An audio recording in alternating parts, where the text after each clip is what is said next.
पति हैं? नहीं, मेरी शादी नहीं हुई है।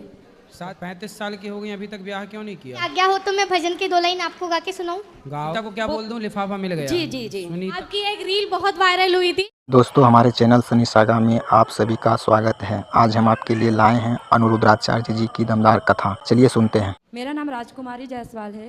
मैं छत्तीसगढ़ सूरजपुर जिला से आई हुई हूँ। महाराज जी, मैं हमेशा चाहती हूँ कि रहूँ, पर मेरे परिवार में, रिलेशन में ऐसा कुछ मेरे साथ कोई झूठ बोलता है या गलत करता है तो मैं चुप नहीं रह पाती हूँ। और इस वजह से होता यह है कि बहुत सारे लोग मुझसे नाराज़ हो जाते हैं या मेरे साथ अच्छे से रिलेशन नहीं रहता है।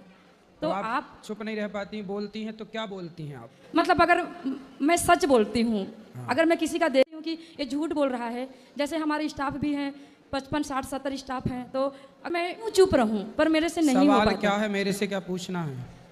महाराज जी, मैं चाहती हूँ कि मैं चुप ही रहूँ, कोई भी गलत करे, झूठ बोले। चुप रहने के लिए मेरे से पूछने की क्या जरूरत है? नहीं नहीं, मुझे आप ऐसा मार्गदर्शन दीजिए कि मैं बर्दाश्त कर सकूं, मैं भी सुन सकूं उनकी बातें और उस वातावरण में ढल सकूं। मैं सबके साथ। आपके जी? पति हैं?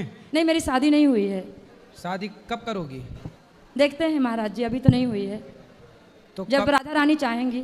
अरे राधा रानी तो चाहेंगी, आप कब चाह रही हो ये बताओ। क्या उम्र है आपकी? 35। तो 35 साल की हो गई, अभी तक ब्याह क्यों नहीं किया? जी महाराज जी, बस पढ़ाई लिखाई कर रही थी, फिर जॉब में आई हूँ। तो ऐसा क्या पढ़ लिया आपने भाई? 35 साल तक क्या पढ़े बताओ? कर रही थी महाराज जी, और घर की स्थिति ऐसी नहीं थी तो मैं जॉब को प्रायोरिटी दी। पहले मिल जाएंगे अच्छे से तो कर लूँगी। अच्छी अभी तक मिली नहीं 35 साल में? नहीं महाराज जी, ऐसा नहीं कि सब अच्छे नहीं हैं।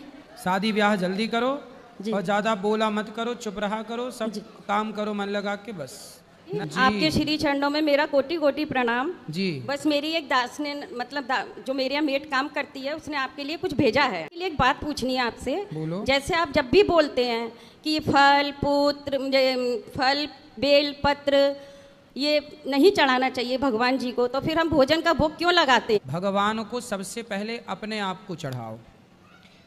देखो, बातें जब हम लोग करते हैं ना तो उनको समझना होता है। हाँ। पत्रम पुष्पम फलम तोयम, भगवान को जो है वो चढ़ा दो, पत्ता पुष्प फल सब चढ़ाओ। हम लोग भी तो भोग लगा के ना खाते हैं, बिना भोग लगाए तो हम भी नहीं खाते। बस इसलिए मुझे आपसे अपनी जानकारी के लिए तो भगवान को तुलसी भी चढ़ती है जी, बेलव पत्र शिव जी को चढ़ता है जी, पुष्प भी चढ़ाओ और अपने मेरा आप। नाम खुशी पांडे है, मैं जलगांव महाराष्ट्र से आई हूँ और मैं खुद श्रीमद् भागवत महापुराण में गाती भी हूँ महाराज जी के साथ में, और मैं बचपन से संगीत भी सीख रही हूँ। तो जैसे हम लोग कथा ओ पालनहारे निर्गुणो न्यारे, तुमरी बिन हमरा कौनो नहीं, चंदा में तुम ही तो भरे हो चांदनी।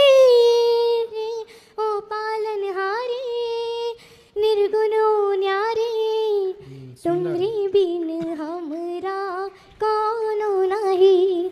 राधे राधे। बढ़िया। महाराज जी, मेरी यहाँ पे फैमिली आई है तो प्लीज आप एक बार सबको राधे राधे बोल दीजिए। सबको राधे राधे है। और वो आपकी बहुत बड़ी भक्त है, वो आ नहीं पा रही है। किसको बोलना? लिफाफे को? हाँ, नहीं जी, सुनीता को। सुनीता मतलब आपका लिफाफा मिल गया है। तो सुनीता को क्या बोल दूं? लिफाफा मिल गया। जी जी जी। सुनीता जी बहुत आपकी बड़ी भक्त है ये वो। ठीक है, सुनीता जी को राधे राधे, आपकी सेवा पहुंच गई है, खुश रहिए। मैं यूपी हरदोई से आई हुई हूँ। आपकी एक रील बहुत वायरल हुई थी कि मैं हरदोई से आई हूँ, हमारे घर टीवी नहीं है। हाँ हाँ, वायरल हुई थी ना, मैं उसी जिले से आई हुई हूँ। हाँ हाँ। ये मेरे पिताजी हैं, ससुर जी हैं, और मेरी सासू माँ का स्वर्गवास हो गया है, तो पिताजी के साथ पोथी पाठ के लिए आई हुई हूँ यहाँ। अचानक ही अच्छे खासे पढ़ाई हो रही थी, शादी भी अच्छी हुई, पर स्वास्थ्य अचानक पता नहीं भगवान की कृपा हुई होगी।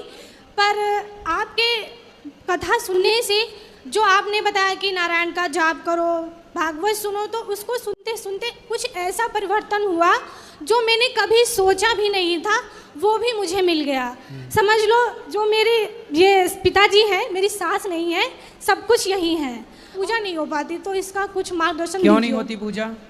सब कहते हैं कि नहीं करनी चाहिए, लड्डू गोपाल को भोग भी नहीं लगा सकते। कब नहीं लगाना चाहिए भोग? जब सवर हो जाती है, नहीं बच्चे होते हैं। नहीं, उस समय देखो बच्चे पूजा कर लें, छोटे छोटे बच्चे हैं ना, वो पूजा कर सकते हैं, कन्याएं पूजा कर सकती हैं, भोग वो लगा सकते पर हैं। गुरुजी ऐसा है ना कि हम बाहर रहते हैं तो अकेले में तो नहीं हो सकता। फिर भी मानसिक पूजा कर लो, मानसिक पूजा। और सूतक के दिन जितने होते हैं बस उतने दिन रोक के बाकी फिर पूजा कर हो सकते जाते हैं। तो मतलब हर महीने बच्चे पैदा होते हैं। जी ऐसा होता रहता है, बहुत बड़ा परिवार है। अच्छा, महाराज जी आप आशीर्वाद दीजिए खुश रहिए। कि हमारे घर में सुख समृद्धि हमेशा ऐसे बनी सुखी रहे रहिए, सुखी। और नारायण की कृपा हमेशा बनी रहे। जय श्रीमन नारायण। दोस्तों ऐसे ही अनुरुद्राचार्य जी की कथा सुनने के लिए हमारे चैनल को सब्सक्राइब कर दीजिए, लाइक कर दें। जय श्री कृष्ण।